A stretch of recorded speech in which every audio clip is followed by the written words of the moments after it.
Hello, D5 family. I'm Dr. Ross, Superintendent of Schools of Lexington Richland School District 5, and I want to thank you for joining our virtual town hall tonight.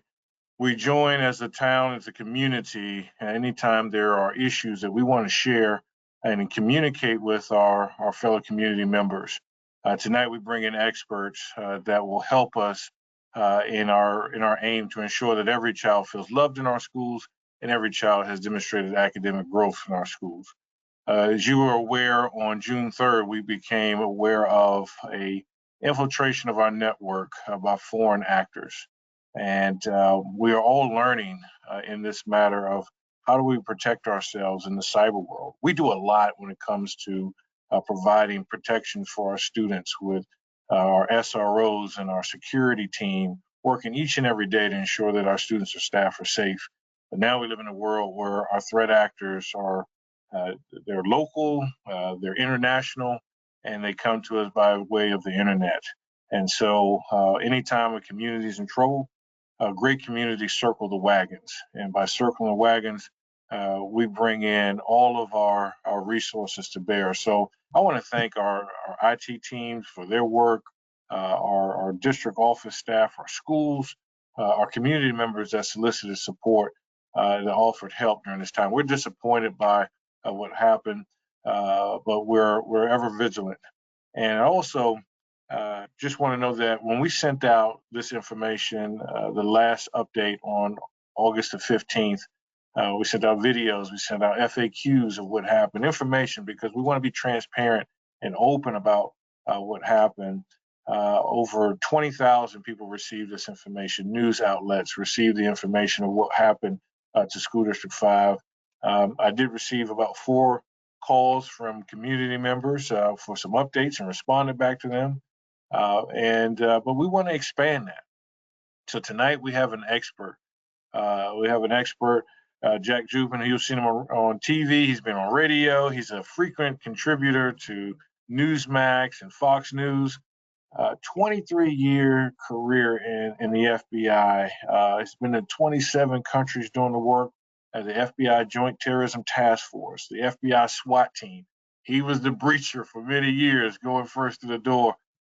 He's done work in Guantanamo Bay. I mean, he has really been on the front lines of protecting us, and we salute those who provide us that security blanket that we live in every day. But we wanted to bring in an expert today to help us put context around what happened. So without further ado, I'd like to introduce our guest today, Jack Jupin.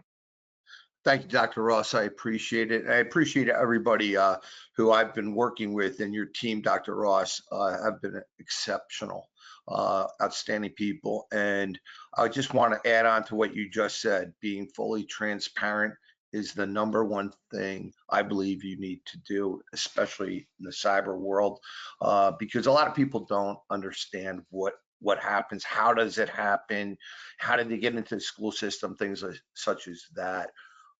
Unfortunately, I deal with this on a daily basis now with my company, Jupin International, and one of the things we do is cybersecurity, and we talk to companies and schools and what have you, and healthcare agencies.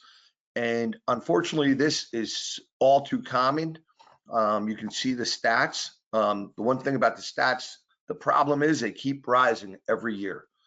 And it's getting more and more prevalent because people can hide now behind a computer screen, and people can reach out and touch you without you ever leaving their basement or their house or wherever they may be. And as you correctly stated, there are local people, they're domestic, they're international, they're all over the world. And right now, what we seem to see is what I see on a daily basis. And I hate to say that word, but it's on a daily basis. I don't go 1 week without getting multiple calls about a cyber incident. This happens too regularly. And unfortunately, we have seen the biggest institutions in our country penetrated. We've seen the US government, we've seen AT&T, we've seen Verizon. And in just those 3 attacks alone, and then the healthcare, Change Healthcare, they were hacked as well.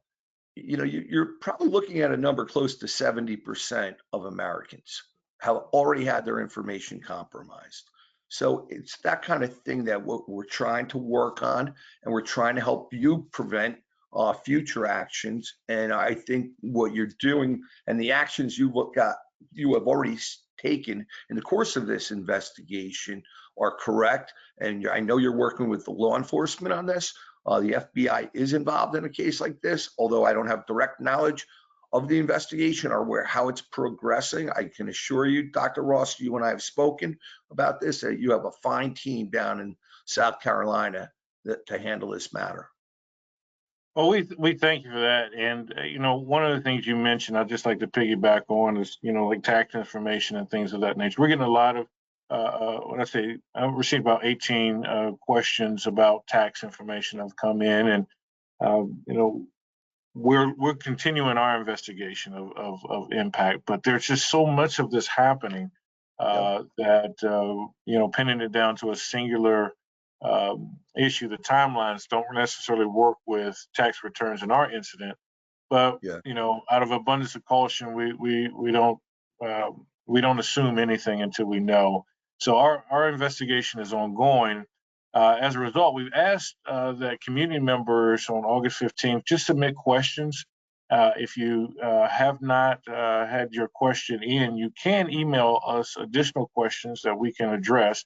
Laura, if you can run back to the previous slide, and we have an email that you can, I don't know if you can go back there, but we have an email address that you can use at any time to send us questions. It's Lexbridge 5 Security Incident at lexbridge5.org. So if you have questions that we don't get to tonight, the questions that were previously submitted in, we want to go through where if it's something specific to the investigation, I'll answer it.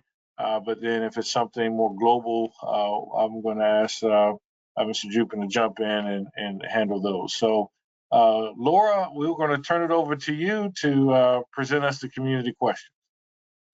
Sounds good, Dr. Ross. Thank you. And we're so glad that Mr. Jupin is able to join us today to give us his expertise and help us navigate through this.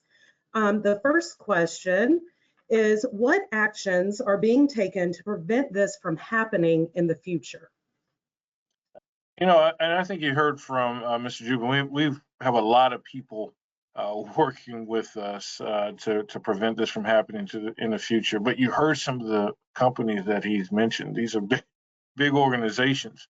And I think some of the issues that we don't want to do is say exactly the new types of programs that we're putting in or exactly what our safeguards are, because that could be used to defeat our system. We've learned one thing, that no system is 100% secure. So the more information you put out about that, the less secure we are. I can tell you this, though, it does include more training, more vigilance, and just a new mind of cybersecurity. We put SROs in every school, and we ask them to stay focused on the safety and the physical safety of that plant. And now it's the time to look at what is the cyber SRO. And I think that's the direction that we're going in. And we continue to work on ways to improve our training, and as well as our hardware and software systems.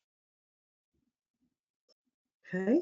The next question that was submitted, was this an intentional attack or caused by a phishing scam?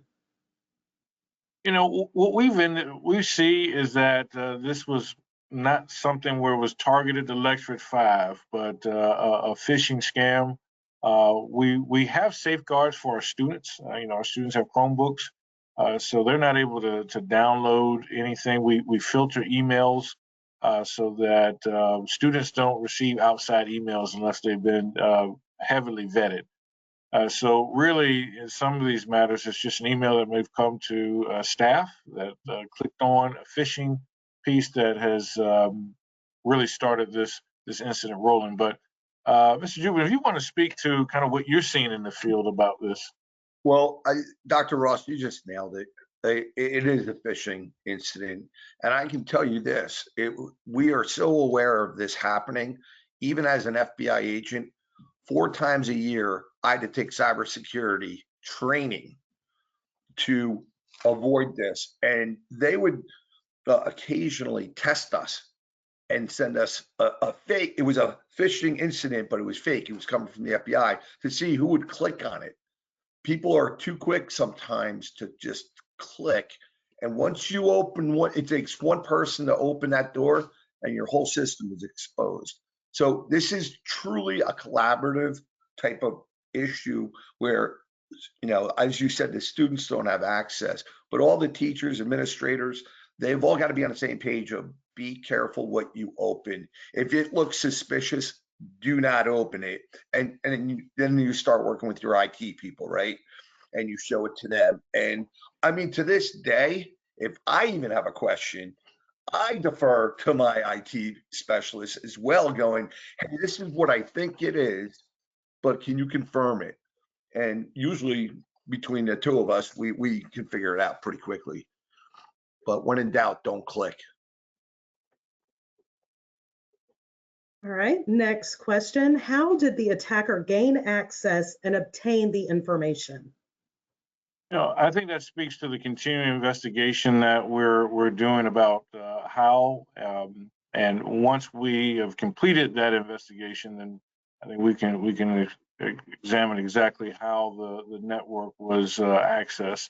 But as Mr. Jupin said, it just takes one person to click, right? And now there's layering of protections that we have, and so our goal is to see as we do this investigation exactly how that unfolded. I would want to throw this to Mr. Jupin to discuss. We were dealing in this matter with an international group called Interlock, with kind of advanced capabilities too. So when we talk about how was access gained, if you can speak to kind of what you're seeing in these foreign terrorist cyber groups. Well, yeah, you're correct. A lot of them are operating out of either China or Eastern Europe, including Russia. That's where we've seen a majority of our bad actors from those parts of the world. They are, and again, to your point and to what I mentioned earlier, these phishing expeditions, and that's what I'll call them, are very simplistic. It looks like a real email. It's not a real email. And I mean, it's, you know, like I said, I run my own security consulting firm and I get phishing at me. So when you say no one is exempt, and I just rattled off several major companies, and I will throw in the US government on that because, I mean, for God's sakes, the Pentagon got hacked once. I mean, no matter how many precautions you take, you know, you still got to continue the training. You still got to continue, you know, your, you know, situational awareness of what you're doing on your computer and what you're looking at. And before you do it, count to 5 before you click that button and take a breath and relax and say, do I think that might not be legitimate? That's a real thing. You know, we all get what we call gut feelings on certain things in this world. If you have a gut feeling there's something wrong here, like you don't recognize the sender, you know, there's so many of these scams going on right now. The US Postal Service, people try and send you, you know, that scam's a new one. You're the IRS, you're the FBI. I had one call me and said they were the FBI.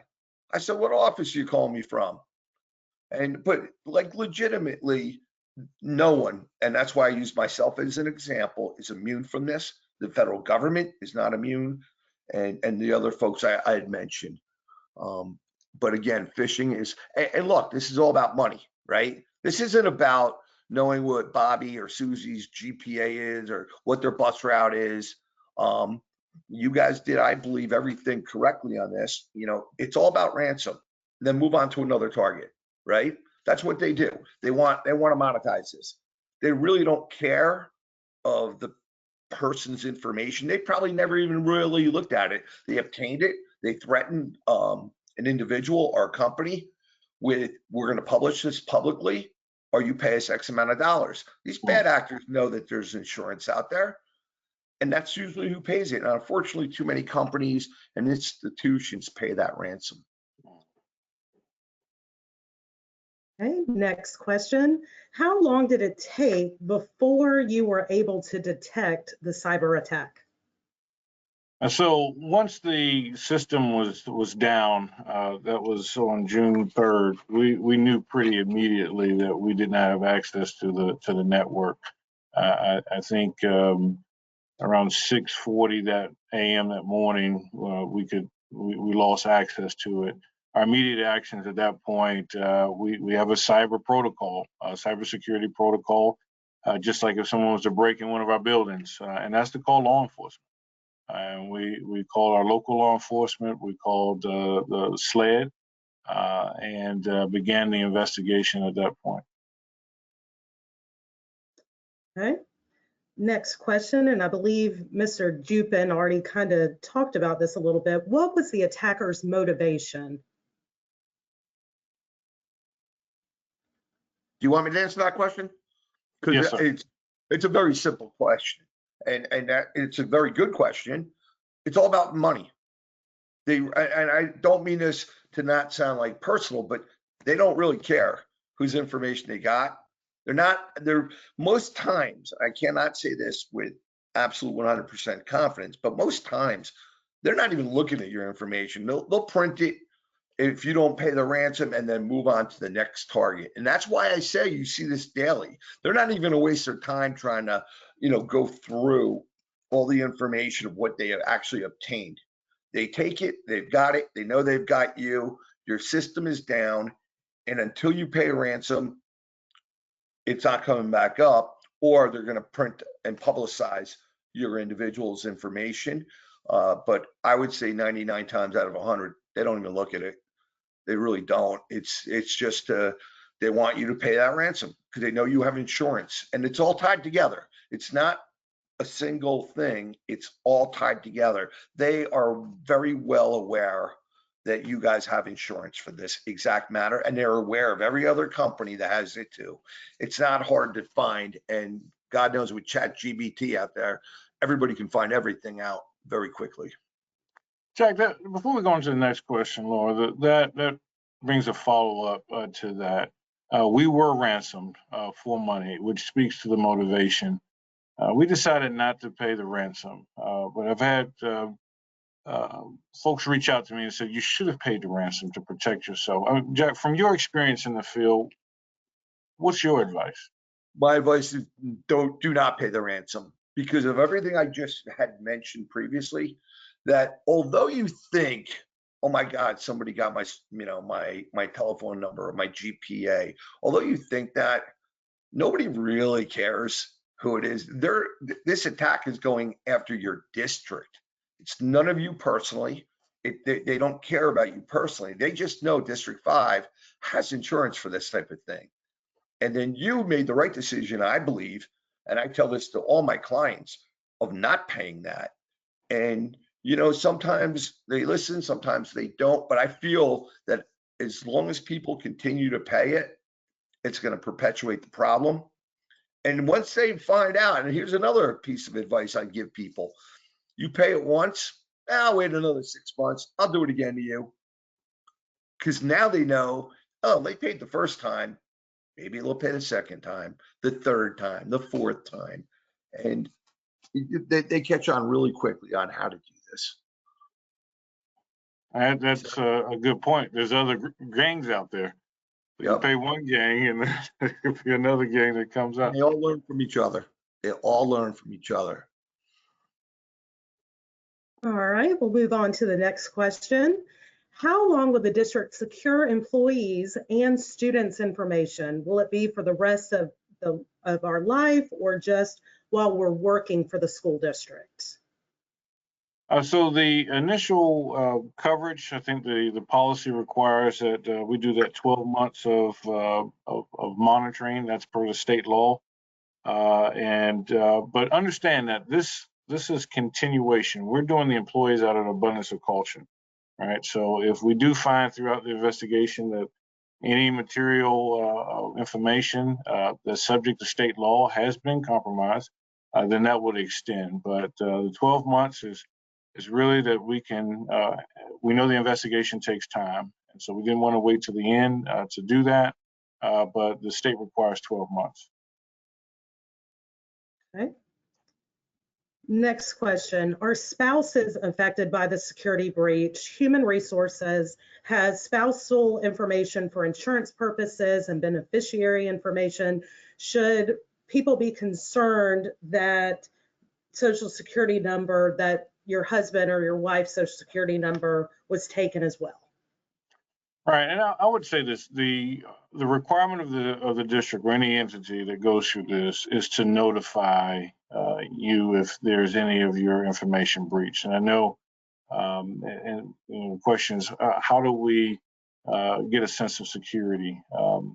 Just understand that we are going through over a terabyte of information. I think it's 1.03 terabytes, which is over 1,200 jump drives full of information. And so as we go through that, we're looking for any sensitive information that's in that.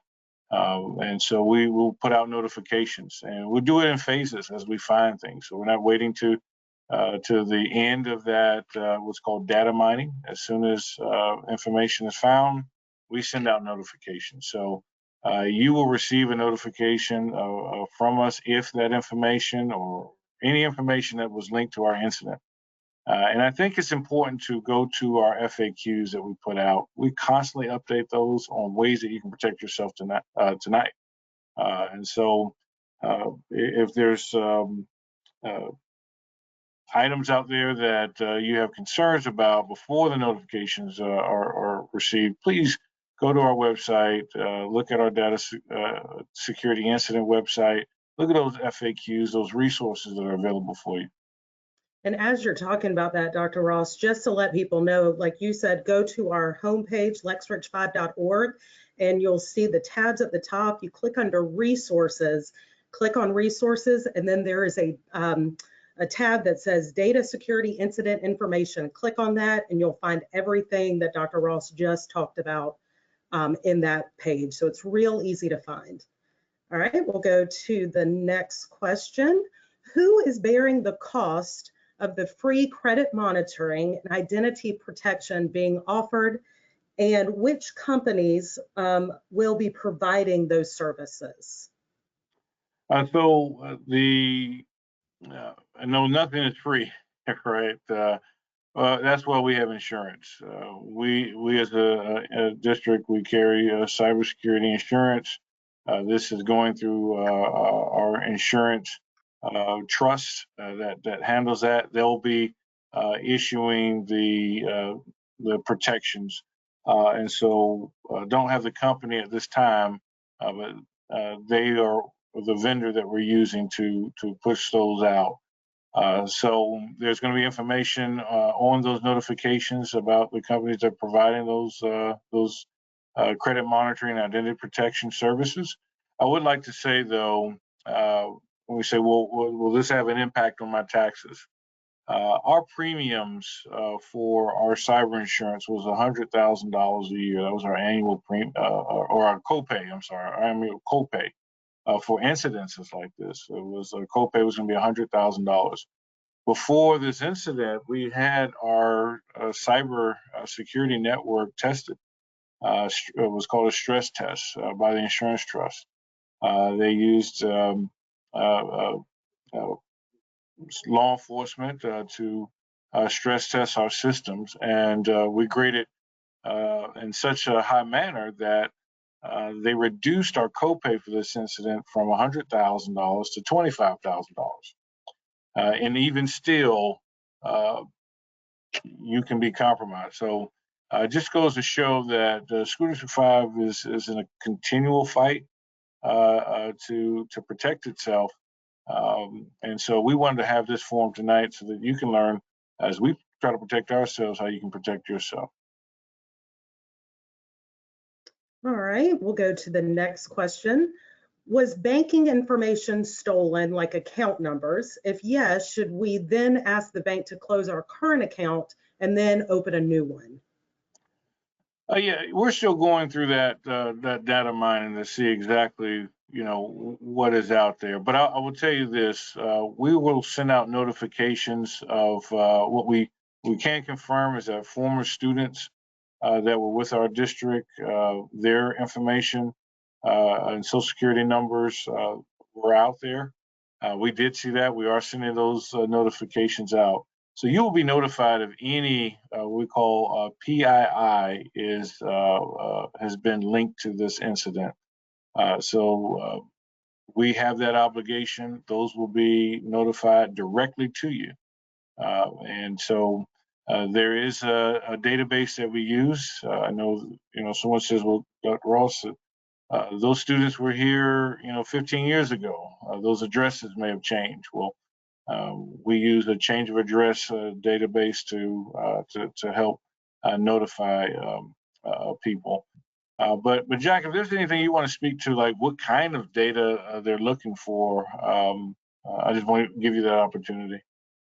Doctor, they don't care what it is. It could be your home address, your phone number, your bank account, social security number, date of birth.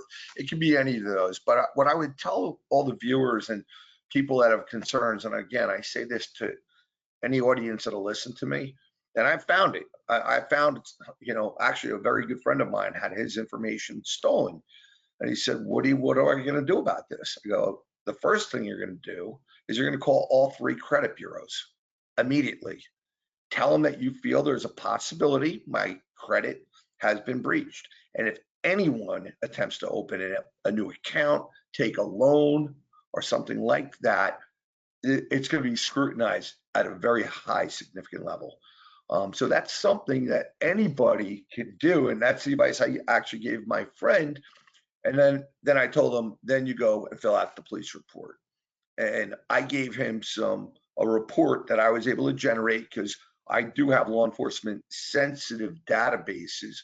And by putting in his social security number, I was able to identify anybody else using it. And I did. And then you filled out, I printed the report out to him. I gave it to him. He filed the police report and then notified all the credit bureaus within an hour.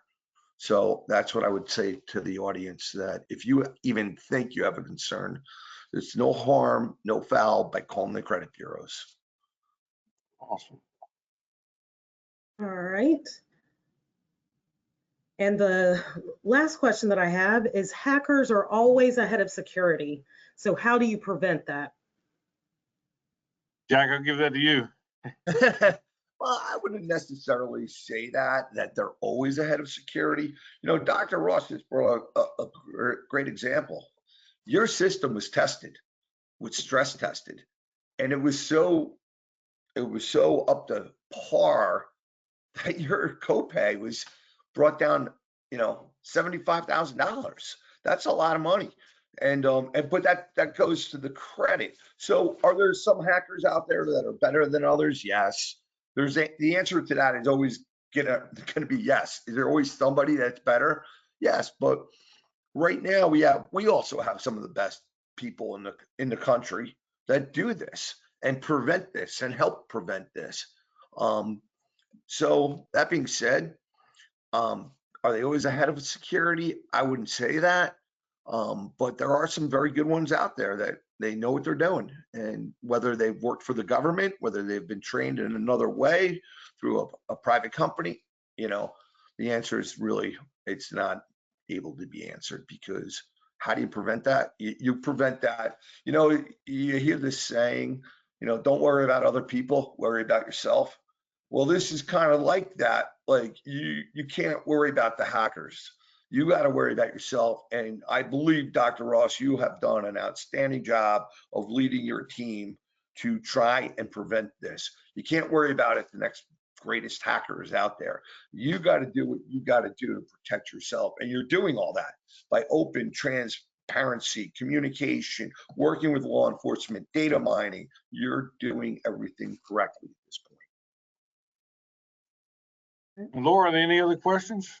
Nope, that was all. Those were all the questions that we received. So, well, Jack, I want to give you an opportunity to leave us with any final words or the parting words. You won't be a stranger to our district, I can tell you that. But for the purpose of this virtual forum, is there anything you'd like to just close out with? And we're going to keep our email for anyone who wants to submit additional questions.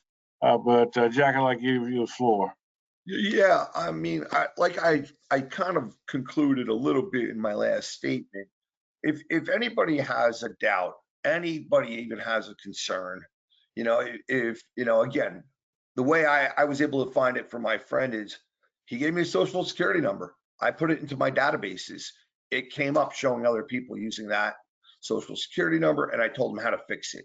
If anybody out there does, you can call Experian, TransUnion, and Equifax. They're the three major credit bureaus that will all be checked if somebody goes to make a loan under your name, your social security number, and then obviously you're alerting law enforcement if you have evidence that someone has compromised you. And that includes local, state, and the FBI, federal. So I would leave you with that, Doctor. And again, if there's any other questions that Dr. Ross, you feel that I would be more appropriate to answer, I'm going to always make myself available to you. Well, thank you so much. Our next questions will probably be an executive session as we get some detailed protections. Yep. We've purposely left off the name of our security hardware and software protections just to ensure that those are safe. We're learning all systems can be defeated if we communicate the qualifications and the specifications of our security systems, but they are being upgraded. And so we want to thank you for your help with that. We also want to thank the team tonight, our communications team, our IT team. They have been working tirelessly. Sometimes those are the unsung heroes. We think about when the printer doesn't work or the internet goes out, that's when we call on them. But they're working 24/7. They're always on call to ensure that we can move forward. And I just want to say to our students and staff that you're in a district with a board that is committed to ensuring that safety is number one, and that safety is ensuring that all over 16,000 students get to our campuses and back home each and every day, but also that the safety extends to the cyber world. And yes, we had an unfortunate incident, and we've been victimized, but we will not be victims. We will stand stronger. We'll get better, and we'll continue on that vision of loving and growing our students. So, any questions that you have, please submit it into our Lexbridge 5 security incident at lexbridge5.org. Please watch our updated FAQs. There's a lot of great information in there. And then we will post this video for your review, also available online. Again, Jack Jupin, thank you for your work. Thank you for your expertise. And thank you for providing what we all sense in this, and that's a sense of security, that we're empowered to protect ourselves. Correct. All right. Thank you so much. Thank you for the opportunity to speak tonight.